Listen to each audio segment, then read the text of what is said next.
In this video, we will learn 10 new words through short stories. It might seem like a small step, but in 100 days, you will easily learn 1,000 words, which is a big achievement. To help you learn better, please watch each video twice. At the end of the video, try to make your own sentences using the new words you've learned. Stay with us and let's explore today's new words. The young entrepreneur. When I was a child, I always dreamed of becoming an entrepreneur. I didn't know the exact meaning of the word entrepreneur back then, but I knew I wanted to create something new, solve problems, and make a difference. My family lived in a small town. My father was a farmer, and my mother sold vegetables at the market. Life was simple but tough. One day, I noticed my mother carrying heavy bags of vegetables to the market every morning. Why not find a better way? I thought. That was the first moment I felt like an entrepreneur. I borrowed my father's old cart, painted it bright yellow, and wrote "Fresh Vegetables Delivered" on the side. I went door to door, offering to deliver vegetables directly to people's homes. At first, my neighbors laughed. "You're too young to be an entrepreneur," they said. But I didn't give up. I believed an entrepreneur must be creative and brave. Soon, people started noticing my service. Busy parents, elderly neighbors, and shop owners began to call me. They said my idea was helpful. I felt proud to call myself an entrepreneur. But then, one day, disaster struck. The wheel of my cart broke. Is this the end of my journey as an entrepreneur? I asked myself. But then I remembered, an entrepreneur never stops when problems arise. I repaired the cart with help from a local mechanic and kept going. As time passed, my small idea grew bigger. I saved enough money to buy a small truck and hired 2 of my friends to help. Together, we became a team of young entrepreneurs, delivering fresh vegetables to more people in more towns. Now, when I hear the word entrepreneur, I smile. To me, an entrepreneur is someone who turns ideas into reality, faces challenges with courage, and never gives up. That's what I became, and that's what you can be too. The power of expertise. When I was a teenager, I loved fixing things. If a toy was broken, I would fix it.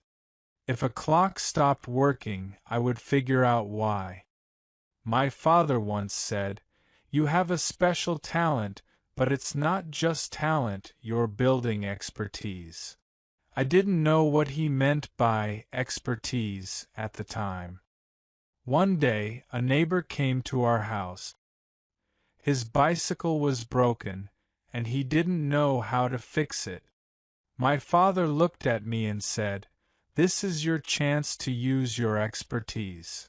I was nervous. What if I fail? I thought. But I took the challenge. I worked on the bicycle for hours.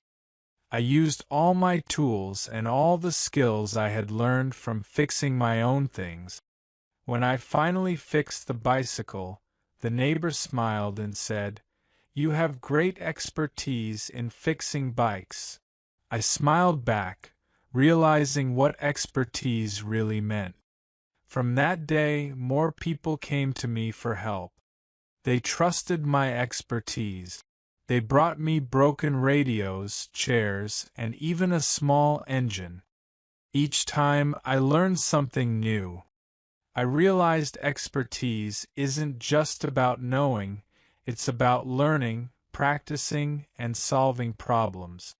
Years later, I opened a small repair shop. People came from different towns because they trusted my expertise.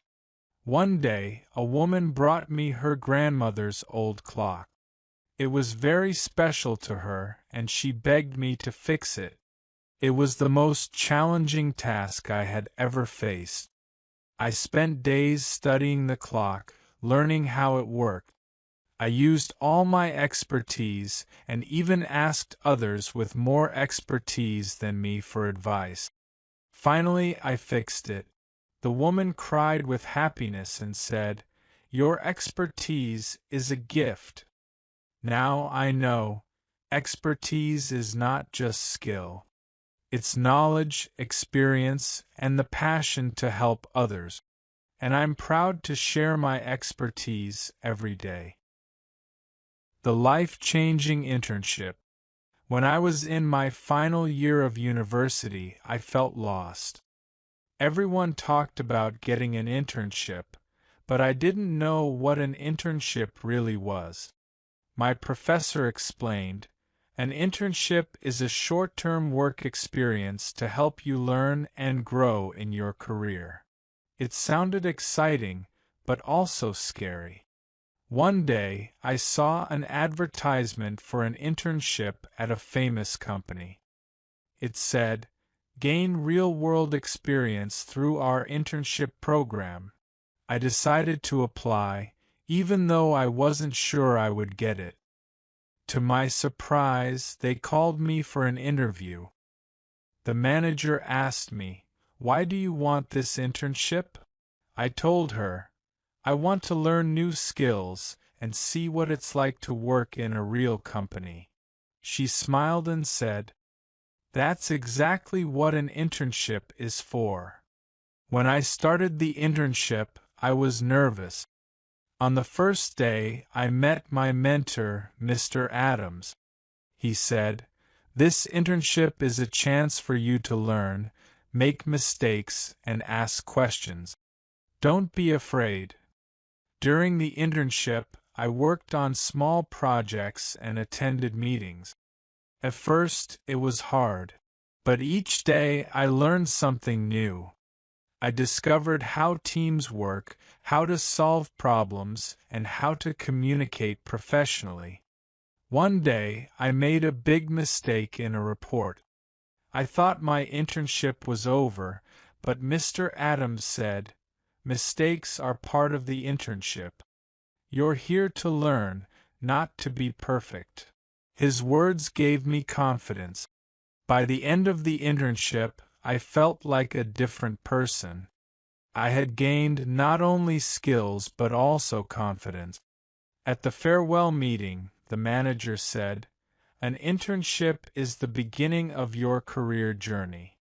Use what you've learned here to achieve great things." Now I always tell others, an internship is not just work. It's an opportunity to grow, to discover yourself, and to prepare for the future. And for me, it was truly life-changing. Choosing my profession. When I was young, people often asked me, "What profession will you choose when you grow up?" At that time, I didn't understand the word profession. My father explained, "A profession is a job or career that requires special training or education. It's not just about earning money, it's about doing something meaningful." I thought about many professions. Should I become a teacher, helping students learn? Or should I choose the profession of a doctor, saving lives? Each profession seemed important, but I didn't know which one was right for me. One day, my uncle visited us. He was an engineer, a profession that involved building bridges and solving big problems. He told me, "In every profession, you must work hard, stay curious, and love what you do." His words stayed with me. At school, I loved writing stories. My teacher noticed and said, "Maybe your profession will be a writer." I smiled, but I wasn't sure if writing could be a real profession. Years passed, and I had to make a decision. Many of my friends chose their professions quickly. Some wanted to be lawyers, others wanted the profession of an artist or a chef. I felt lost. One evening, I visited a local newspaper office. I saw journalists writing articles and interviewing people.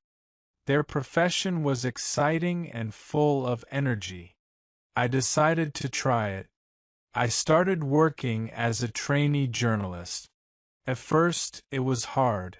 I had to learn the skills of the profession, how to write clearly, ask questions, and meet deadlines. But I loved it. Now, I understand the meaning of profession. A profession is more than a job, it's a part of your identity. It's something you're passionate about and proud of.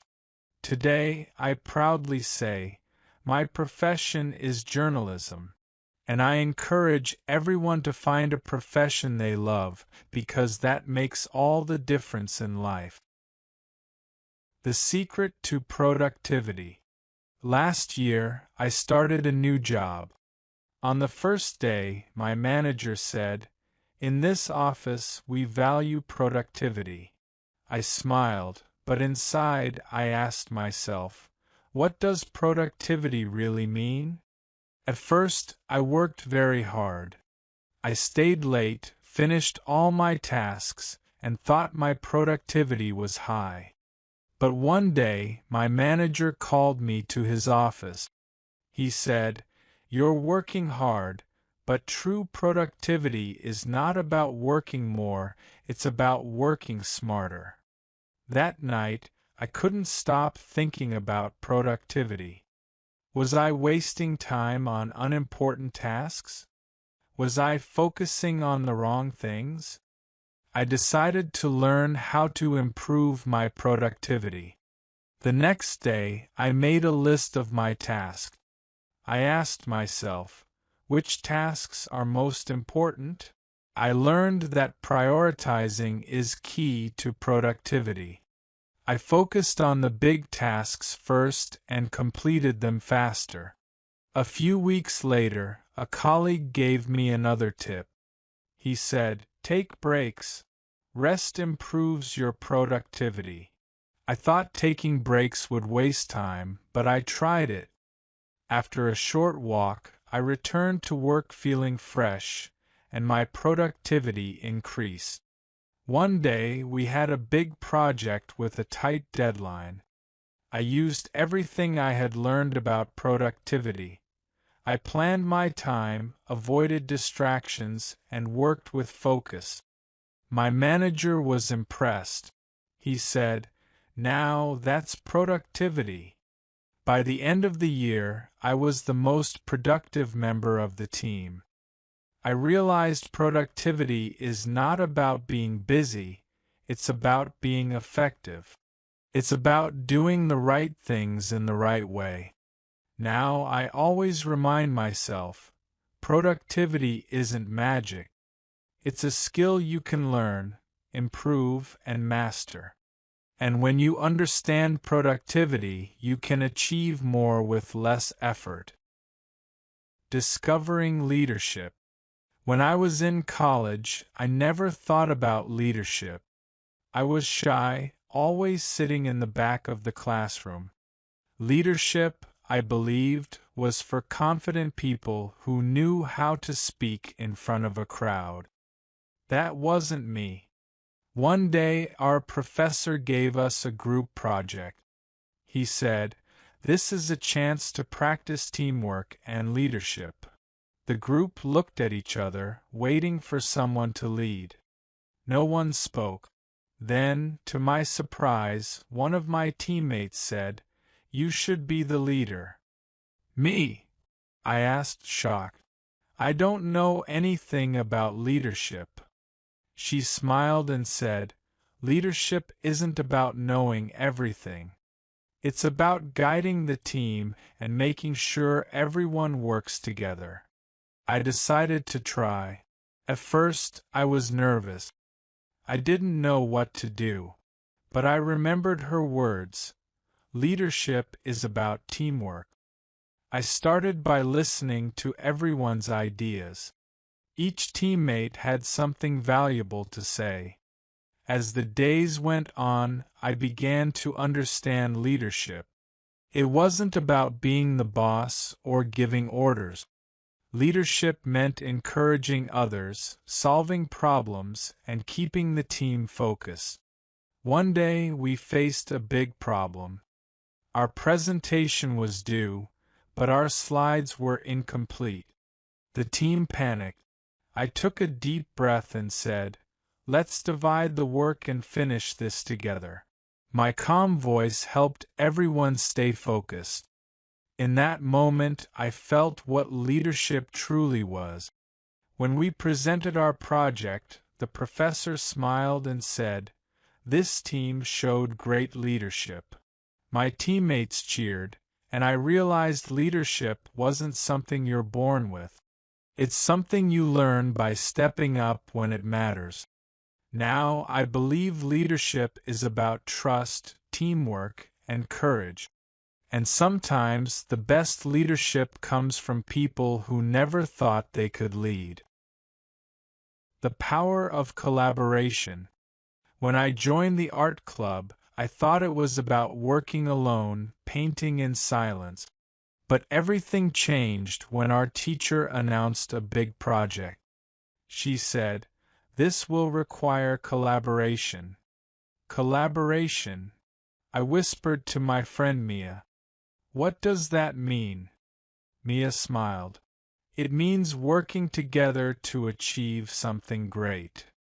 Our task was to create a mural for the school wall. At first, I wasn't sure how collaboration would work. Each of us had different ideas. I wanted to paint a forest. Mia wanted a city skyline. Others had even more ideas.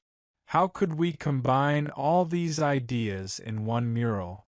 Our teacher reminded us, collaboration means listening to everyone's ideas and finding a way to bring them together. We started brainstorming. Someone suggested painting a city with a forest around it. Another said we could add animals and stars to show harmony between nature and people. Slowly, our collaboration turned into a beautiful plan.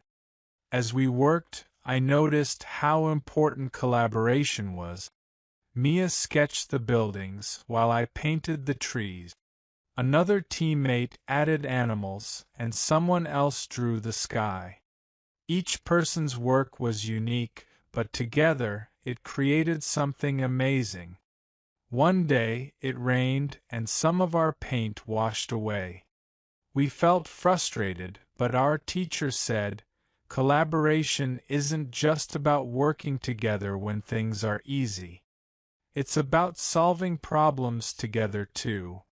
So, we fixed the mural as a team. Our collaboration grew stronger, and by the end of the project, we weren't just teammates, we were friends.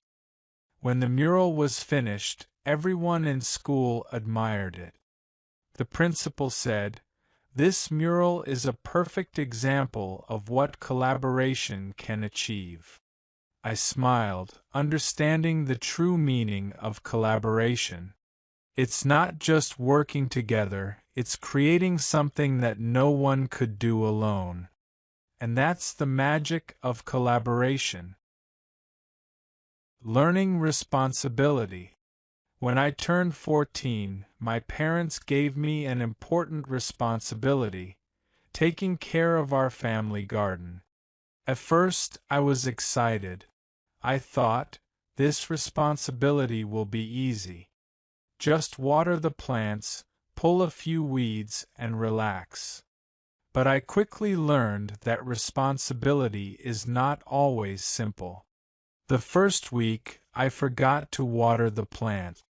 When I went outside, the flowers looked sad, their petals dry and wilting. My mom saw them and said, "Responsibility means you can't forget. When you take responsibility, others depend on you. I felt guilty, so I promised to do better. The next day, I woke up early and watered the garden. I also pulled the weeds, even though it was hard work. I realized responsibility is not just about doing things when it's easy. It's about doing them because they matter. One afternoon, it rained heavily and the garden flooded. I wanted to give up, but my dad reminded me, responsibility isn't just about success. It's about trying, even when things go wrong. I worked to fix the garden. I dug small drains to move the water and saved the flowers from drowning. It wasn't perfect, but I felt proud of my effort. By the end of the summer, the garden was blooming with colorful flowers. Neighbors stopped to admire it, saying, "You've done a great job." My parents smiled and said, "This is what happens when you take responsibility seriously." Now, I understand that responsibility is more than a task.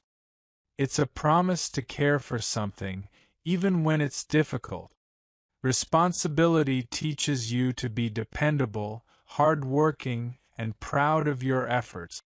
Looking at the garden, I realized something important. Taking responsibility is not just about the garden. It's about growing as a person, and that's a lesson I will never forget. The winning strategy. Last year, my school organized a chess tournament. I had never played in a competition before, but I decided to join. My teacher told me, to win in chess, you need a good strategy. At first, I didn't understand what strategy meant. I thought chess was just about moving pieces. But during my first game, I quickly lost because I had no strategy. My opponent smiled and said, "You need to think ahead. That's the key to a good strategy." I felt frustrated but determined to learn. I went home and watched videos about chess strategies. One strategy was called the Queen's Gambit.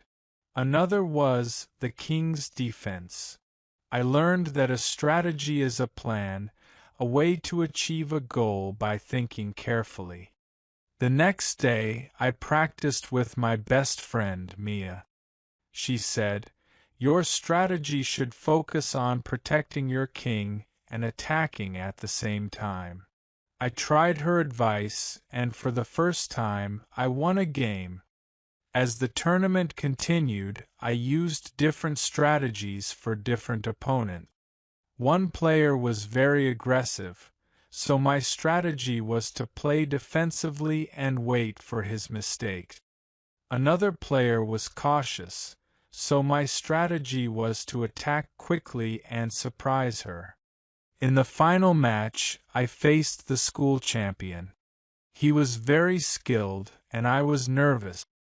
But I remembered my strategy: stay calm, think ahead, and adapt. Slowly, I moved my pieces into position. With one final move, I declared, "Checkmate." The crowd cheered, and my teacher said, "You won because of your strategy." A good strategy isn't just about the game, it's about how you approach challenges in life. From that day, I understood the power of strategy. Whether in chess or in life, having a clear plan helps you succeed. And now, whenever I face a problem, I always ask myself, what's my strategy? The magic of automation. Last summer, I started working at my uncle's bakery. Every morning, we made hundreds of loaves of bread by hand. It was hard work. One day, I asked him, "Why don't we use machines?" He smiled and said, "We need automation, but I never had time to set it up." I had heard the word automation before but didn't know exactly what it meant. He explained, automation is when machines or systems do tasks for us. Instead of doing everything by hand, automation saves time and energy. I decided to help him.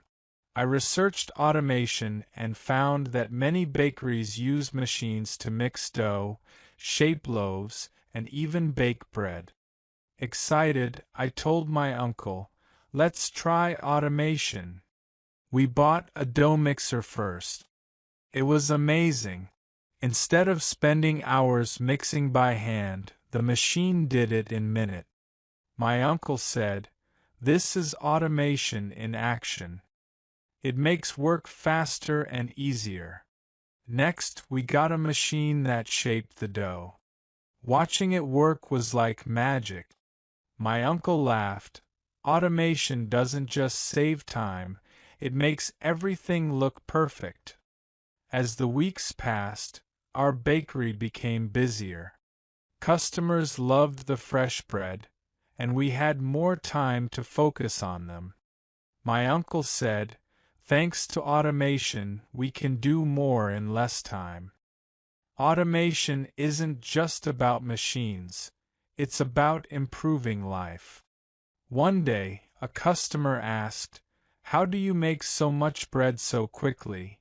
My uncle proudly replied, "It's all thanks to automation." By the end of the summer, I realized automation wasn't just for factories or big companies. Automation helps in everyday life, making hard tasks easier and freeing up time for other things. Now, every time I see a machine working, I think, that's the power of automation, and I'm proud to have brought automation to our little bakery.